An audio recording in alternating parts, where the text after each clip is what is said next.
Affair magazine जनवरी 2025 की, जिसमें हमने अपने 2 सेक्शंस कंप्लीट कर लिए हैं, polity and governance, international relations with MCQs.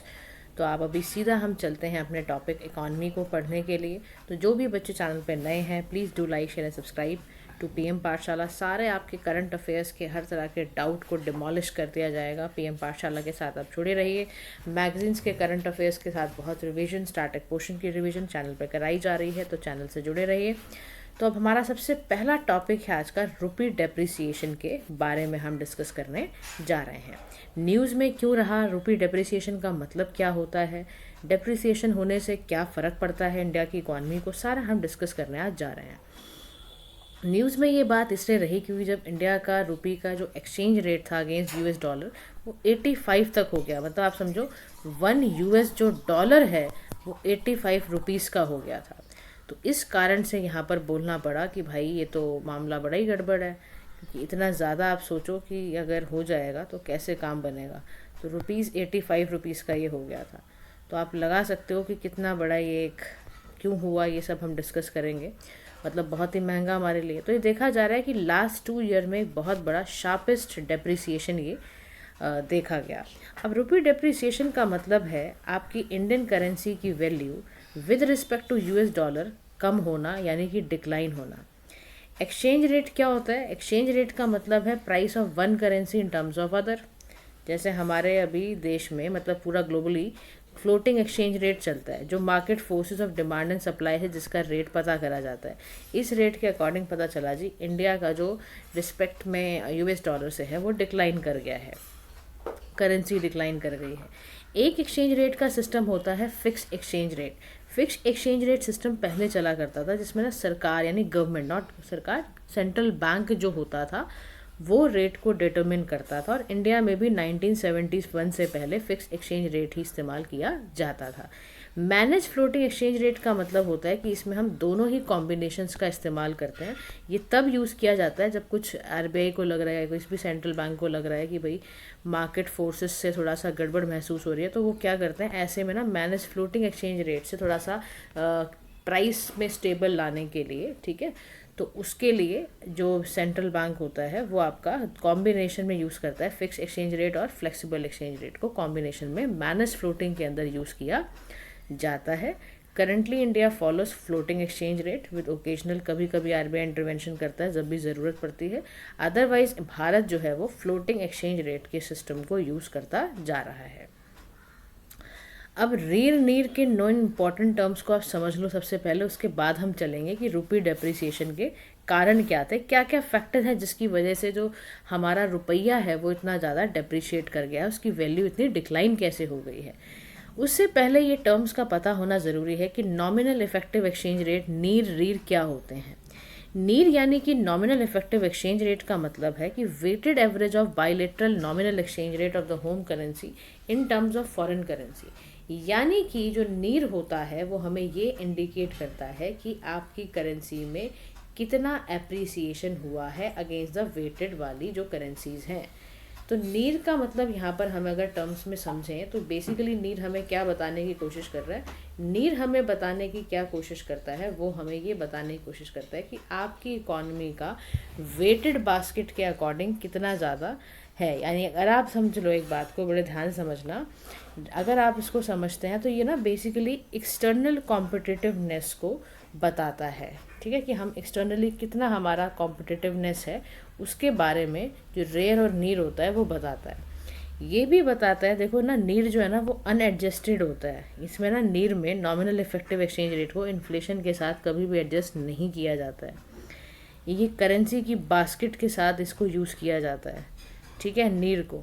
अगर आप रियल इफेक्टिव एक्सचेंज रेट को समझोगे तो इसमें आपको पता चलेगा ये ना होम करेंसी को डिस्प्ले करता है, सारे एडजस्ट करके वैल्यूज ट्रेडिंग करेंसीज की, ठीक है। तो आप मेरी बात समझ रहे हो ध्यान से। यानी रीर जो है, रियल इफेक्टिव एक्सचेंज रेट जो सिस्टम है, यहाँ पर क्या कराया जाता है, यहाँ पर ना एलिमिनेट कर देते हैं करेंसी की स्पेसिफिक इन्फ्लेशन वगैरह को, सोलली हम एक्सचेंज रेट पर पूरी तरह से डिपेंडेंट होते हैं, ठीक है, उसके अकॉर्डिंग निकाला जाता है।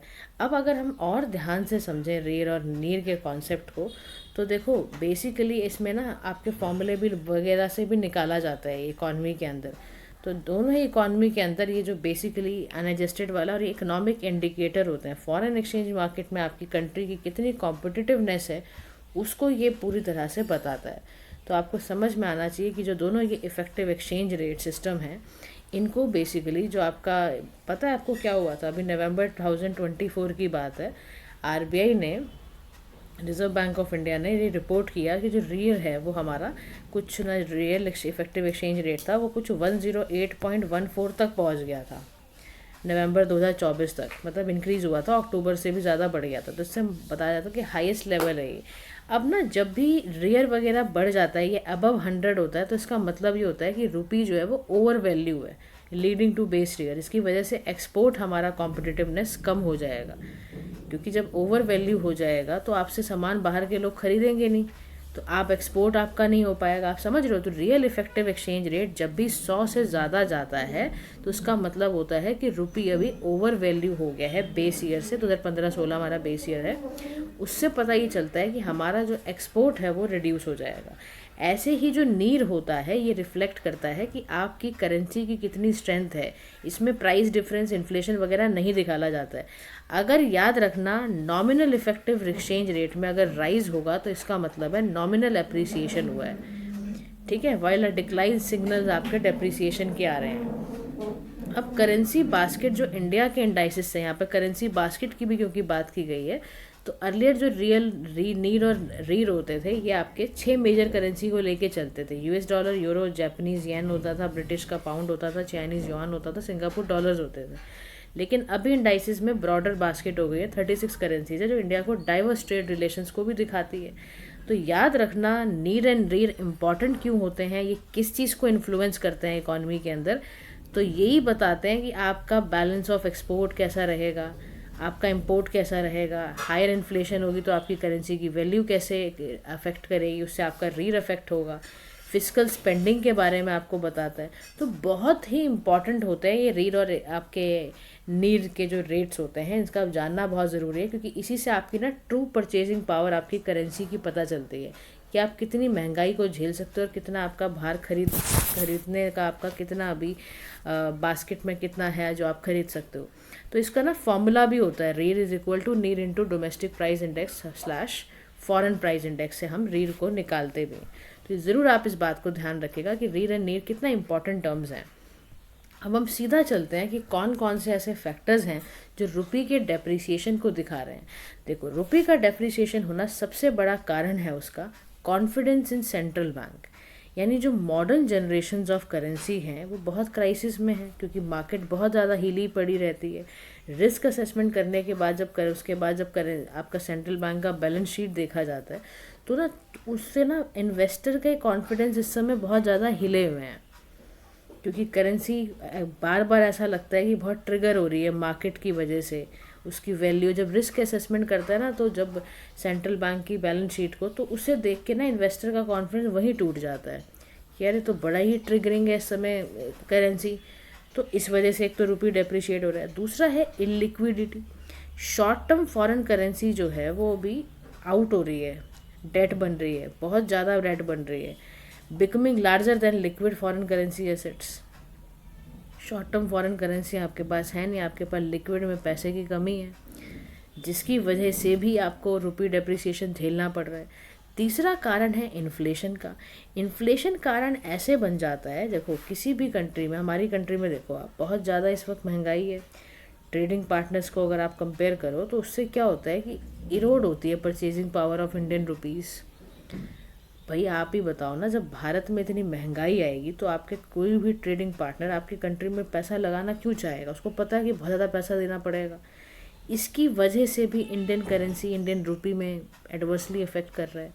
फिर हमारी ही आरबीआई के द्वारा जो मॉनेटरी पॉलिसी बनाई जा रही है, आपको पता है फिस्कल पॉलिसी सरकार बनाती है, मॉनेटरी पॉलिसी आरबीआई बनाता है।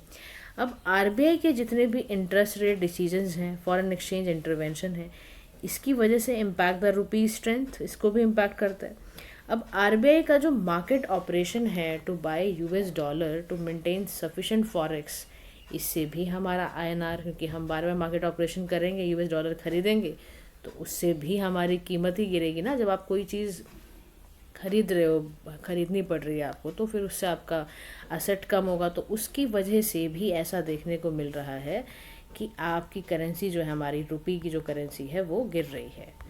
ठीक है, तो सबसे बड़ा फैक्टर आप समझ रहे हो, सबसे बड़ा फैक्टर यही है कि एक तो हमारा इन्फ्लेशन, मॉनेटरी पॉलिसी, और ट्रेड डेफिसिट भी है हमारा। अगर आप बड़े ध्यान से समझो तो ट्रेड डेफिसिट भी है। आपको पता है इंपोर्ट हमारा ज़्यादा होता है एक्सपोर्ट से, इसकी वजह से भी हमारा जो वीकनिंग हो रही है इंडियन रुपये की, तो ये भी एक कारण है। उसके बाद ना कैपिटल आउटफ्लो की बात है।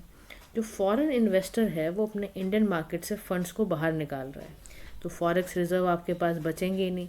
जब फॉरेक्स रिज़र्व आपके पास बचेगा ही नहीं, तो उससे अगेन आप डेप्रिसिएशन का शिकार हो जाओगे। आपकी कंट्री से सारा फॉरेन का पैसा बाहर जा रहा है, तो पैसा ही नहीं रहेगा आपके पास फॉरेन का, तो फिर तो आप डेप्रिसिएशन में आओगे ही आओगे ना। तो ये भी एक कारण है। और उसके बाद यहाँ पे ट्रेड डेफिसिट का प्रॉब्लम है। ट्रेड डेफिसिट एक बहुत बड़ा प्रॉब्लम है। अब ट्रेड डेफिसिट का प्रॉब्लम कैसे है, क्योंकि मैंने आपको अभी बताया कि भाई बहुत ज़्यादा हम इंपोर्ट करते हैं एक्सपोर्ट से ज़्यादा। इंडिया के traditional demand for high value crude oil है, गोल्ड है, जिसकी वजह से भी डॉलर की डिमांड बढ़ जाती है हमारी कंट्री में और रुपये की वैल्यू गिर जाती है। ग्लोबल इकोनॉमिक फैक्टर देखोगे तो हाई क्रूड ऑयल प्राइसेस हैं, यूएस का फेडरल रिजर्व रेट में इंटरेस्ट रेट बहुत हाई है, ग्लोबली रिसेशन चल रहा है, जिसकी वजह से बहुत ज़्यादा जो है रुपये जो है वो पूरी तरह से वो आपका वीकेंड होता जा रहा है। समझ रहे हो आप? तो ये बहुत बड़ा फैक्टर है, जिसकी वजह से, सारे फैक्टर्स की वजह से कि देखो। और ना दूसरा, यूएस डॉलर बहुत स्ट्रेंथन हो रहा है, ये भी एक बड़ी बात है। यूएस डॉलर ऐसे स्ट्रेंथन हो रहा है कि जो वहाँ पर फेडरल रिजर्व है ना, वो बहुत ही ज़्यादा ना मॉनेटरी पॉलिसी को अपना टाइट कर रहे हैं एग्रेसिवली। तो जो आउटफ्लो है फॉरेन पोर्टफोलियो का, वो भी उस तरह से नहीं हो रहा है। फिर उसके बाद यहाँ पर हमारा ट्रेड डेफिसिट, मैंने आपको बताया, हाई इन्फ्लेशन है भारत में, इन्फ्लेशन रेट बहुत ज़्यादा हाई है हमारा, तो वैल्यू ऑफ करेंसी उसकी वजह से हमारे डिप्रिशिएट करती है। तो हाईएस्ट इंपोर्ट, अब इसका सारा देखो असर तो पड़ेगा ही, हमारे इंपोर्ट कॉस्ट हमारे को बहुत ज़्यादा पड़ेगी इस समय। अब यहाँ पर इसने डिस्कस किया इसी बात को इंपोर्ट कॉस्ट के फॉर्म में और दूसरी चीज़ों में। तो देखो, रुपये के डेप्रिसिएशन से ना कुछ फ़ायदे होते हैं तो कुछ नुकसान भी होते हैं। तो समझ रहे हो आप? यानी आप एक डेप्रिसिएशन का सीधा सा मतलब समझ लो, fall in the value of currency, fall in the value of your currency, सीधी सी बात है हमारी। तो रुपये डेप्रिसिएशन का मतलब है रुपये लेस वैल्यूबल हो रहा है with respect to US dollar. ठीक है, इसका पॉजिटिव इम्पैक्ट तो ये होता है कि आपके एक्सपोर्टर खूब कमाएंगे इस समय पैसा, क्योंकि आपकी मार्केट सस्ती लगेगी बाहर वालों को, तो वो ज़्यादा खरीदेंगे, है ना। तो वैसे आईटी है, फार्मास्यूटिकल में बहुत, इन दो सेक्टर्स में तो बहुत फ़ायदा है। ठीक है, क्योंकि हमारी मार्केट कॉम्पिटिटिव हो जाएगी, हमसे ज़्यादा लोग खरीदना चाहेंगे। हाई रेमिटेंस भी आएगा, एनआरआई को बेनिफिट होगा, क्योंकि वो आराम से पैसा अपना भेजेगा अपने, मान लो इंडिया में कोई रहता है अपने रिश्तेदारों को और वो कहीं और दूसरी कंट्री में रह रहा है, तो हाई रेमिटेंस पे फ़ायदा है हमारे पास। रैपिड रुपये के डेप्रिसिएशन से ये फ़ायदे होते हैं, एक्सपोर्ट अच्छा हो जाता है, रेमिटेंस की वैल्यू बढ़ जाती है, और कैपिटल और इन्वेस्टमेंट वगैरह पे इफेक्ट पड़ता है। वीकनिंग रुपये से ना डोमेस्टिक इन्वेस्टमेंट जो due to rise in export वो बढ़ जाता है। डोमेस्टिक इन्वेस्टमेंट ज़्यादा बढ़ेगी तो उससे एक्सपोर्ट राइज होगा, तो ये भी एक फ़ायदा होता है।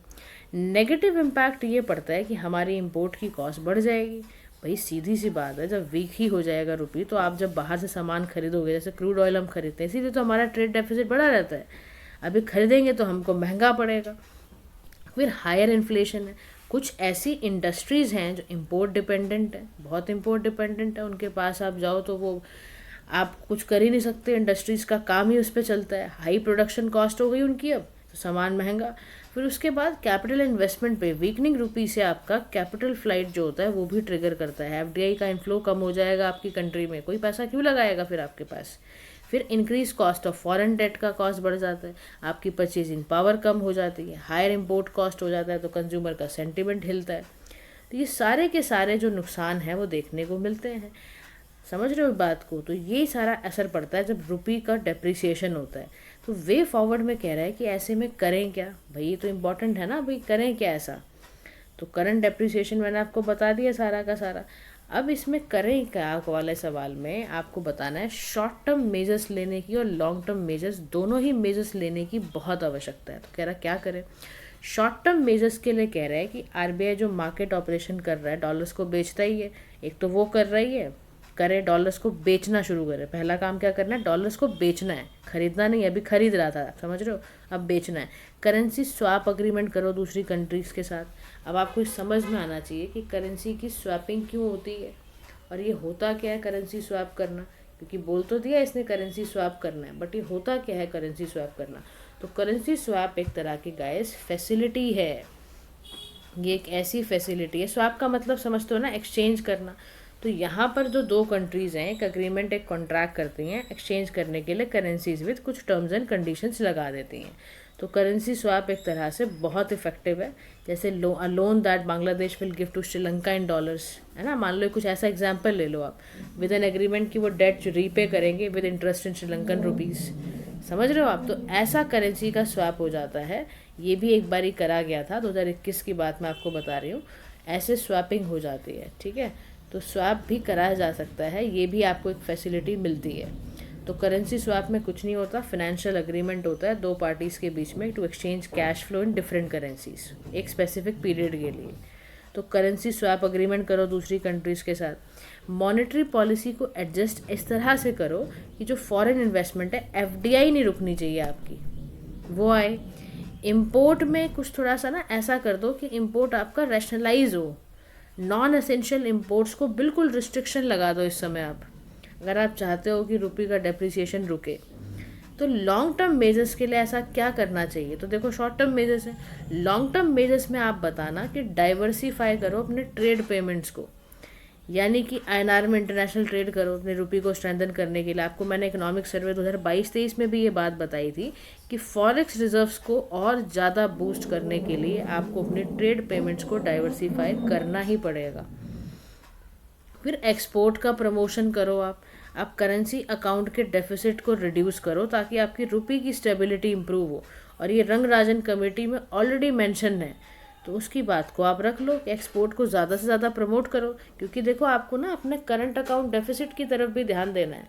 अब आप सवाल पूछो कि करंट अकाउंट डेफिसिट क्या होता है, तो करंट अकाउंट डेफिसिट का मतलब होता है, ये तब होता है जब आप बहुत ज़्यादा इम्पोर्ट करते हो एक्सपोर्ट से।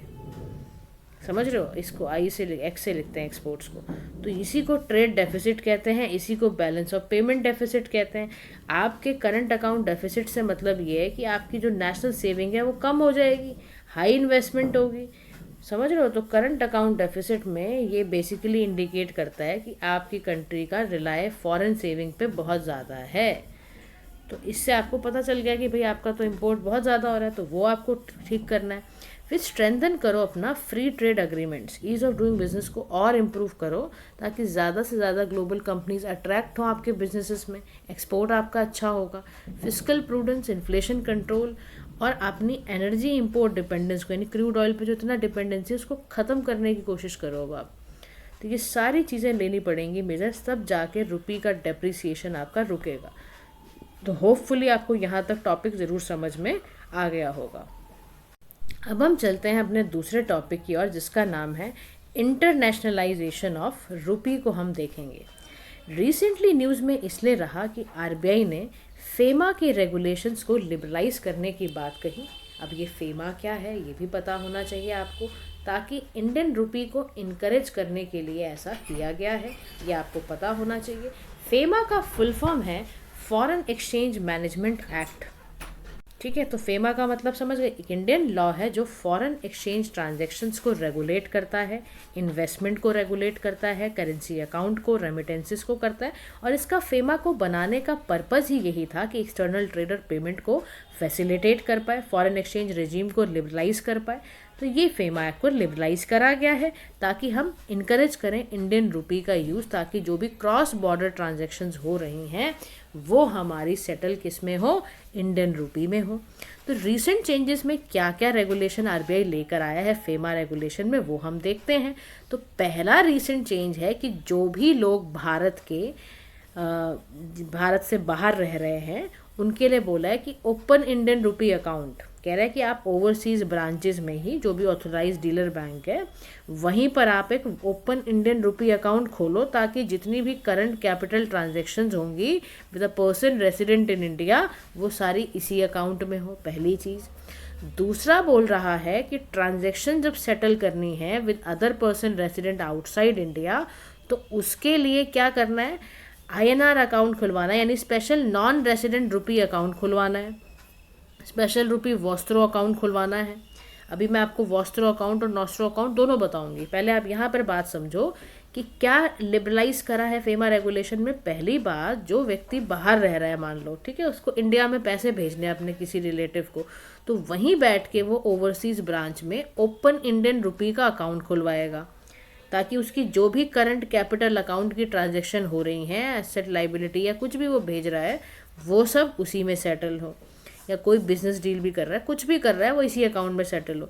ऐसे ही जो व्यक्ति का अकाउंट जो भारत में रह रहा है और उसको पैसा बाहर से आता है, ऐसा कुछ है, तो वो स्पेशल रुपी वॉस्त्रो अकाउंट खुलवाए या स्पेशल नॉन रेसिडेंट रुपी वाला अकाउंट खुलवाए।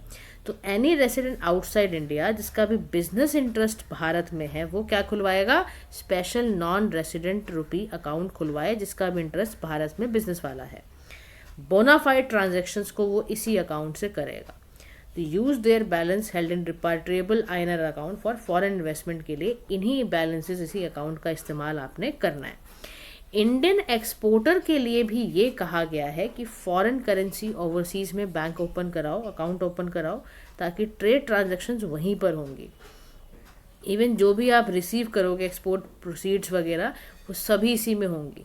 इंपोर्ट की प्रोसीड, ये सारे के सारे अकाउंट के लिए साफ साफ RBI ने कह दिया है। अब यहाँ पर सवाल ये उठता है कि वॉस्त्रो अकाउंट और नॉस्त्रो अकाउंट क्या होते हैं, हमें ज़रूर पता होना चाहिए।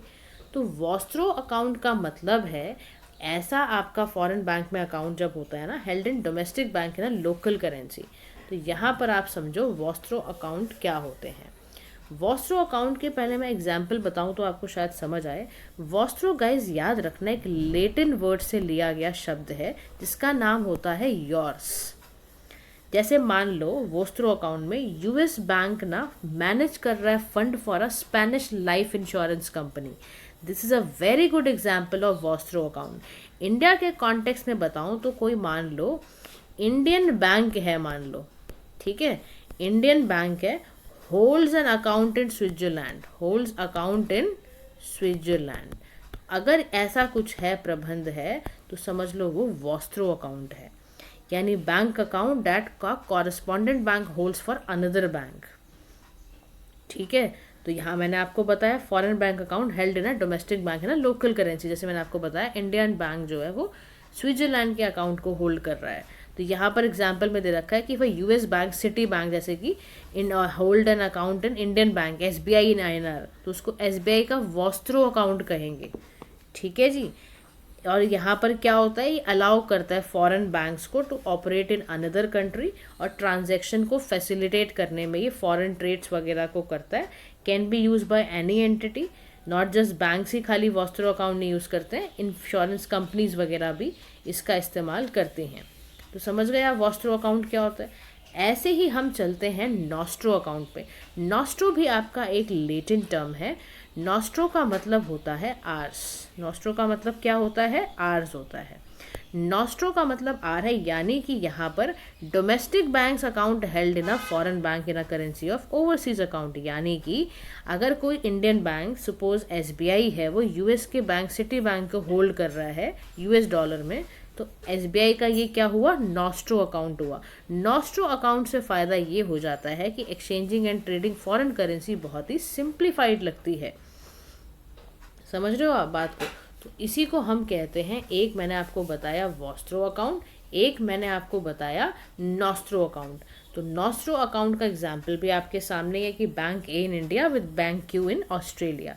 तो ऐसे ही रखता है, जैसे SBI with JP Morgan Chase bank. ये सारे एग्जाम्पल जो है वो नॉस्ट्रो बैंक अकाउंट के हैं, और इसको ऑफनली यूज़ किया जाता है जब भी कोई खरीदारी करनी है, कुछ बेचना हो in other country, where a bank doesn't have a physical presence नहीं होती है, तब ऐसे वॉस्त्रो या नॉस्ट्रो अकाउंट्स का इस्तेमाल ज़्यादातर किया जाता है।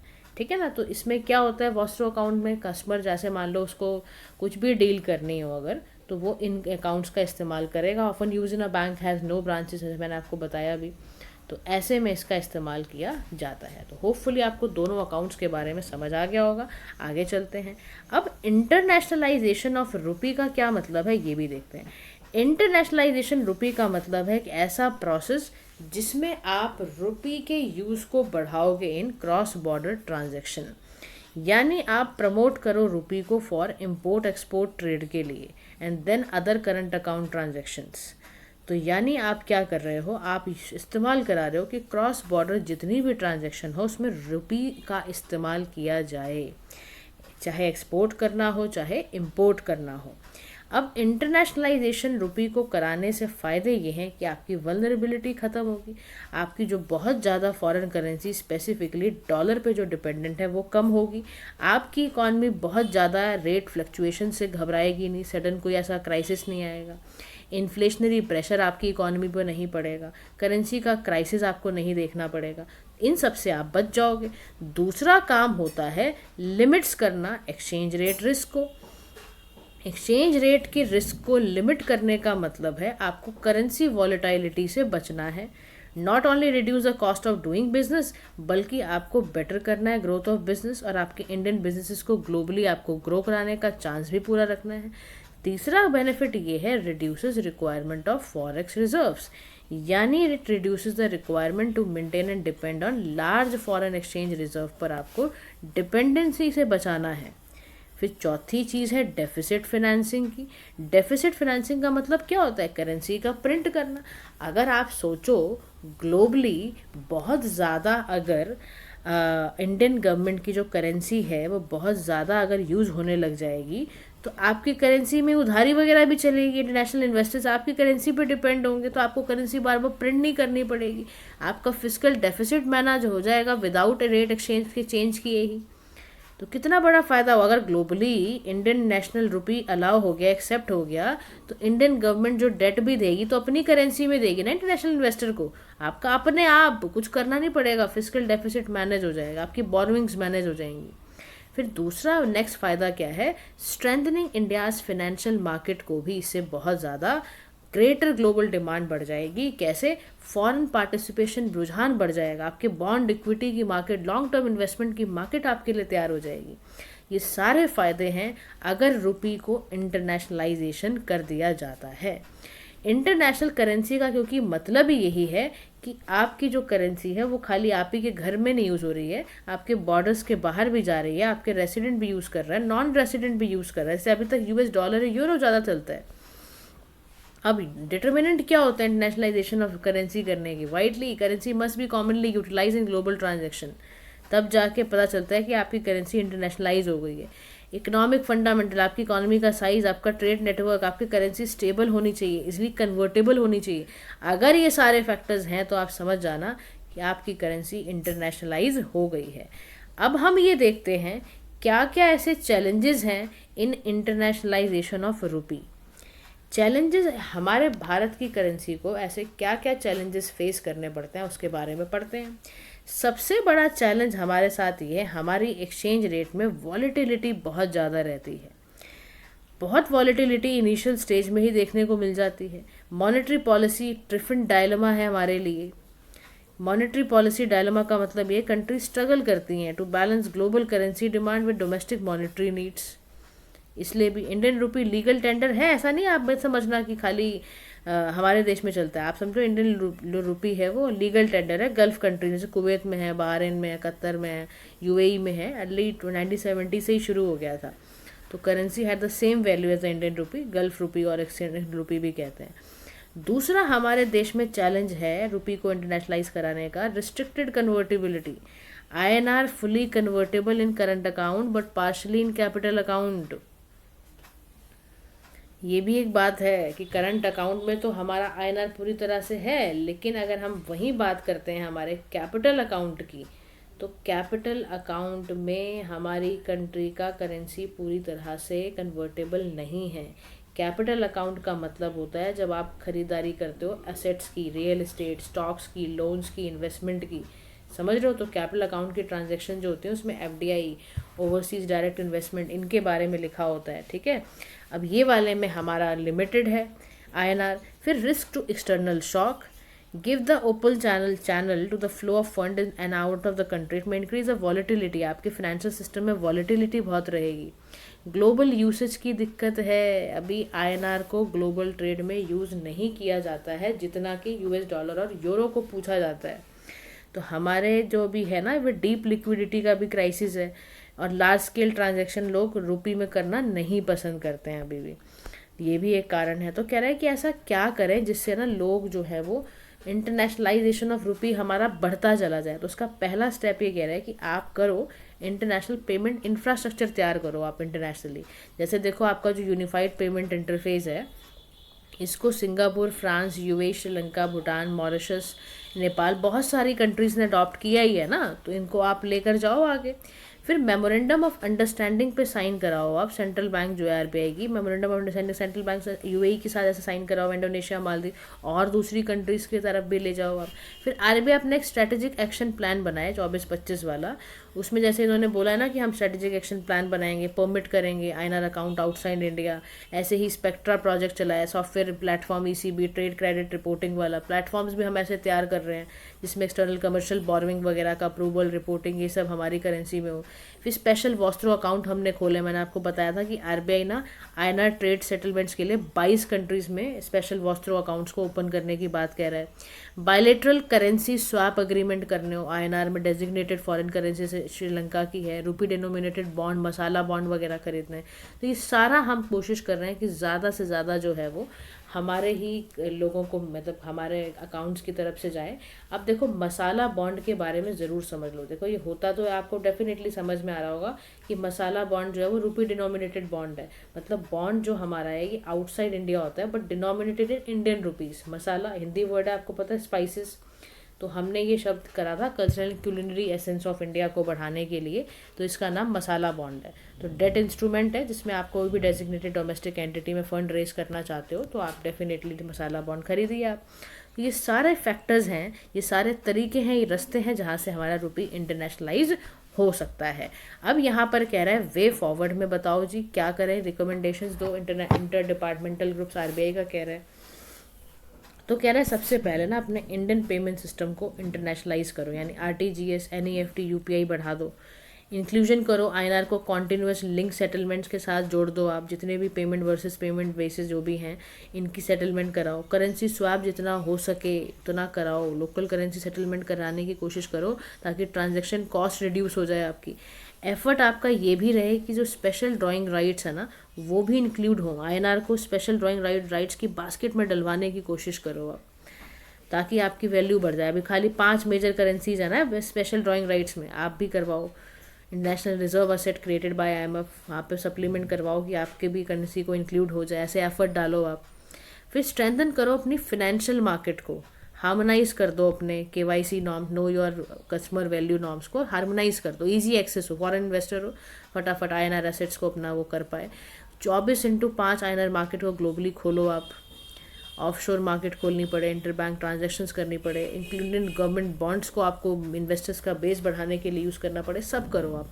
और फेमा के बारे में जैसा आया ही था, तो फेमा को रिप्लेस, फेरा को 1973 में करा गया था तो फेमा बनाया गया था जून 1, 2000 के अंदर, क्रॉस बॉर्डर पेमेंट्स को अच्छा करने के लिए, एक्सेस बढ़ाने के लिए, प्रमोट करने के लिए। तो आरबीआई मॉनिटर करता है सारा कुछ फेमा से रिलेटेड, ठीक है। गवर्नमेंट पॉलिसी डिसीजंस पे कंट्रोल है, आरबीआई का most aspect of foreign exchange transactions पे रोल होता है, ठीक है। फेमा इस बहुत ही लिबरल और रेगुलेटरी है नेचर में, ठीक है, इसीलिए फेरा को चेंज करके फेमा को बनाया गया था। Now move to the third topic पे हम चलते हैं कि क्या है इस बारी क्या हुआ। जो आपका होल प्राइस इंडेक्स होता है ना, होलसेल प्राइस इंडेक्स, उसके ना बेस ईयर को रिवाइज करा गया। ध्यान से समझना क्या है, सरकार ने फैसला लिया है, जो वर्किंग ग्रुप बेस रिवीजन है, होलसेल प्राइस पहले देखो इसका बेस ईयर था 2011-12, अब हो गया है 2022-23। ध्यान रखना, होलसेल प्राइस इंडेक्स का बेस ईयर चेंज हुआ है, 2022 से 23 हो गया है अभी। तो वर्किंग जो ग्रुप है will be chaired by professor Ramesh Chand, जो मेंबर है नीति आयोग के। ये ग्रुप क्या करेगा, इम्प्रूवमेंट करेगा, कंपिलेशन में, प्रेजेंटेशन में एक रोड मैप तैयार करेगा, ठीक है। अब WPI बेसिकली होता क्या है, तो एक मेजरमेंट है जिसमें आप एवरेज चेंज करोगे प्राइसेस का सेट ऑफ गुड्स को at a first point of wholesale in commercial transaction. फिर इसको निकालता कौन है, ध्यान में रखना, WPI गुड्स से रिलेटेड चीज़ों में जो भी चेंज आया है उसको यहाँ अपने पास मेजरमेंट करता है गिवन पीरियड ऑफ टाइम में डोमेस्टिक मार्केट के अंदर। WPI को रिलीज करता है office of economic adviser, department for promotion of industry and internal trade, ministry of commerce and industry का ये पार्ट है, ये भी आप ध्यान रखिएगा। उसके बाद है मेजरमेंट करने के तरीके, तो ये weighted average of basket of commodity में मेजरमेंट करते हैं। 697 आइटम्स हैं, 3 मेजर ग्रुप्स हैं इसके, प्राइमरी आर्टिकल्स और fuel and power, manufacture product. ध्यान रखना WPI 697 की बास्केट है, 3 मेजर ग्रुप्स में बटी हुई है।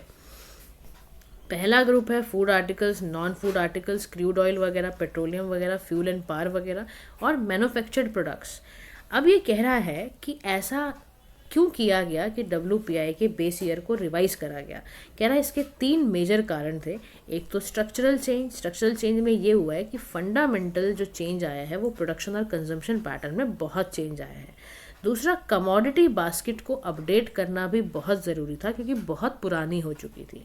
तीसरा चीज़, GST आने के बाद चेंज नहीं हुआ था क्योंकि मैंने आपको क्या बताया 11-12 था, तो अब 22-23 करा गया है, तो GST भी इसमें इंक्लूड होगा।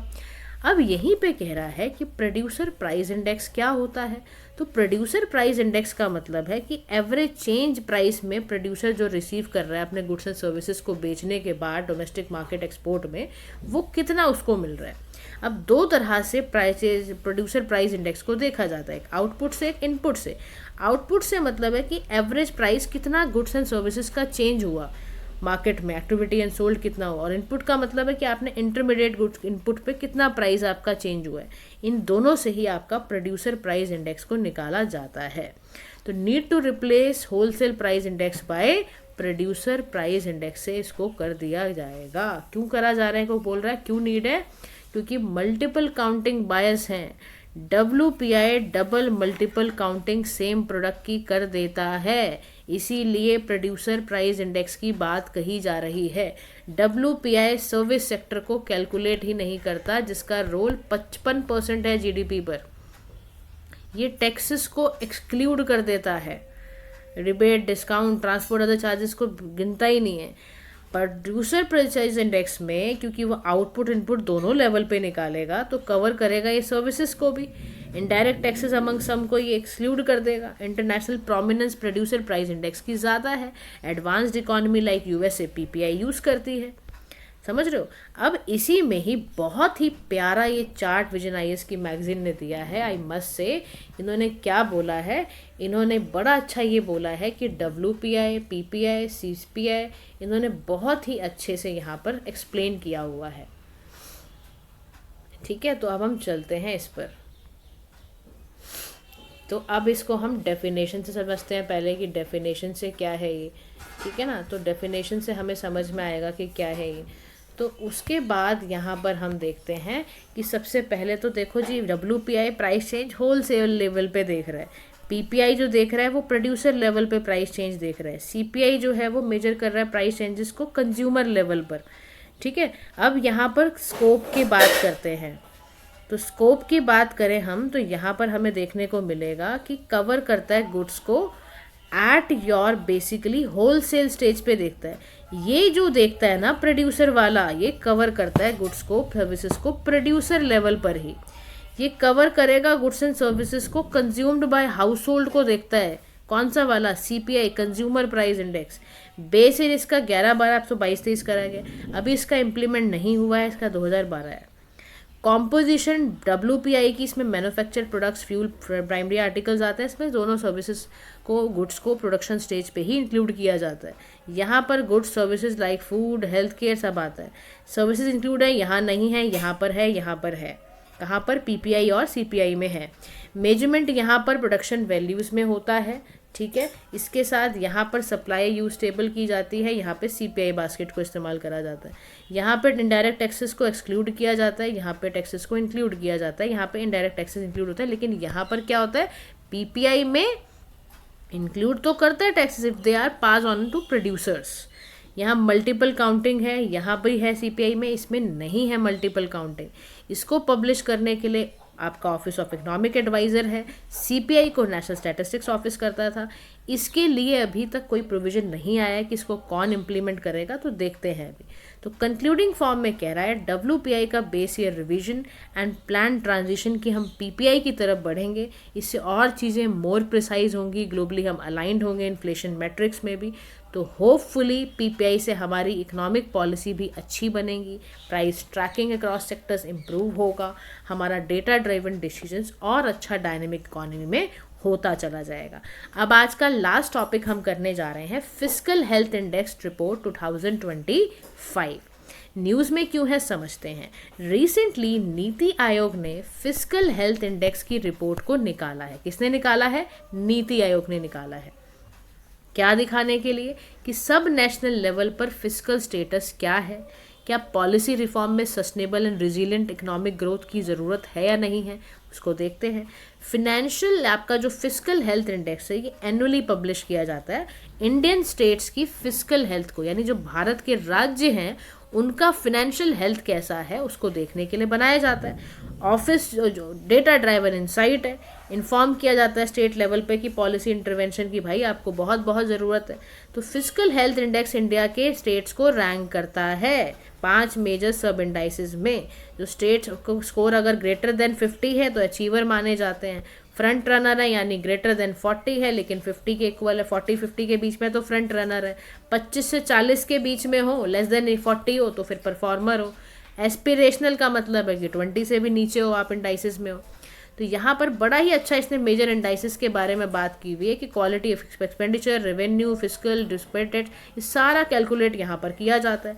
यहाँ पे जो रिपोर्ट है ना 18 मेजर स्टेट्स को एनालाइज करती है, उनका कैग का डेटा, स्पेशल कैटेगरी, पूरा फाइनेंशियल ईयर 22-23, यहाँ पर गवर्नेंस का पूरा स्ट्रक्चर, ये सारा का सारा यहाँ पे देखा जाता है।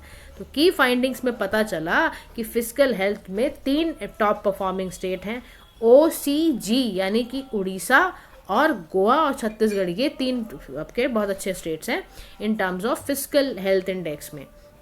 नॉन टैक्स रेवेन्यू की बात की जाए तो उड़ीसा है, झारखंड है, गोवा, छत्तीसगढ़ है, यहाँ पे strong non tax revenue generation है। अकाउंटिंग बताया जाता है कि 21% ऑफ देयर टोटल रेवेन्यू कमा रहे हैं। कैपिटल एक्सपेंडिचर की बात की जाए तो मध्य प्रदेश है, उड़ीसा है, गोवा है, कर्नाटका है, उत्तर प्रदेश है, यहाँ पे स्ट्रॉन्ग कैपिटल इन्वेस्टमेंट है क्योंकि यहाँ पे 27% एलोकेट करा गया है development fund to capital expenditure. Debt की सस्टेनेबिलिटी की बात की जाए तो वेस्ट बंगाल है, पंजाब है, यहाँ फिस्कल ट्रेंड में देखा जा रहा है कि बहुत ज़्यादा डेट टू GSDP रेशो बढ़ गई है, जिसकी वजह से बहुत सीरियस कंसर्न है कि लॉन्ग टर्म में कैसे संभालोगे अपने खर्चों को, कर्जे जो इतने कर रखे हैं आपने। तो वेस्ट बंगाल और पंजाब को कोसा गया है इस मामले में। ठीक है, तो कैपिटल एक्सपेंडिचर के लिए क्या बताओगे? मध्य प्रदेश में बहुत असेट्स बन रहे हैं, वहाँ पर एक्सपेंडिचर कहाँ कैपिटल पे लगाया जा रहा है, इंफ्रास्ट्रक्चर वगैरह काफ़ी अच्छा स्ट्रॉन्ग किया जा रहा है इस पर। अब FHI यानी जो फिस्कल हेल्थ इंडेक्स की रिपोर्ट है, इसका क्यों निकालने का क्या पर्पज़ है, ये देखो इसका बड़ा सुंदर मैप में भी दिखाया हुआ है कि कौन अचीवर है, कौन फ्रंट रनर है, सबको यहाँ पर दिखाया है। फ्रंट अचीवर आपको यहीं मिलेंगे छत्तीसगढ़, उड़ीसा में और गुजरात के अंदर।